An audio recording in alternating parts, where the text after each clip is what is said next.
নমস্কার।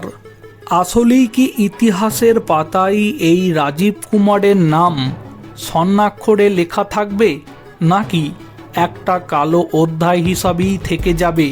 আপনাদের মতামত কমেন্টে জানিয়ে যাবেন। কিছুদিনের মধ্যেই অবসর নেবেন রাজীব কুমার। পশ্চিমবঙ্গের প্রশাসনিক ইতিহাসে রাজীব কুমারের নাম থেকে যাবে।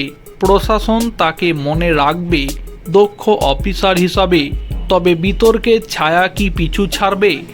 এত চর্চিত অফিসার খুব কম দেখেছে বাংলাদেশ সীমান্তে স্ট্রং নেটওয়ার্ক। রুড়কি থেকে ইঞ্জিনিয়ারিং ডিগ্রি পাওয়া রাজীব কুমার বারবার ফিরে এসেছেন শিরোনামে। বৃহস্পতিবার সুপ্রিম কোর্টে যে হাই প্রোফাইল মামলার শুনানি হলো, সেখানে রাজ্যের পুলিশ কর্তাদের ভূমিকা নিয়ে প্রশ্ন উঠেছে।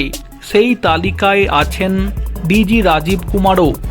এনফোর্সমেন্ট ডিরেক্টরেট সরাসরি দাবি করেছে, ডিজি রাজীব কুমার, কলকাতার সিপি মনোজ ভার্মাকে সাসপেন্ড করা হোক, সংশ্লিষ্ট কর্তৃপক্ষকে নির্দেশ দেওয়া হোক।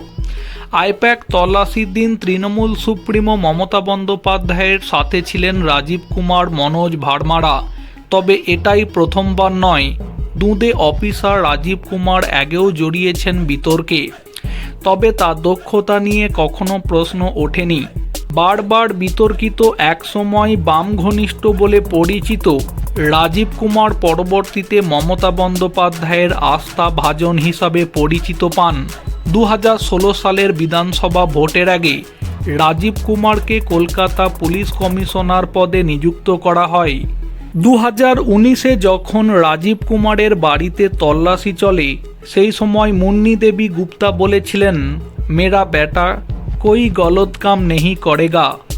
আমার ছেলে কখনো ভুল করতে পারে না। তিনি আরও জানিয়েছিলেন, আমার ছেলে রাজনৈতিক ষড়যন্ত্রের শিকার।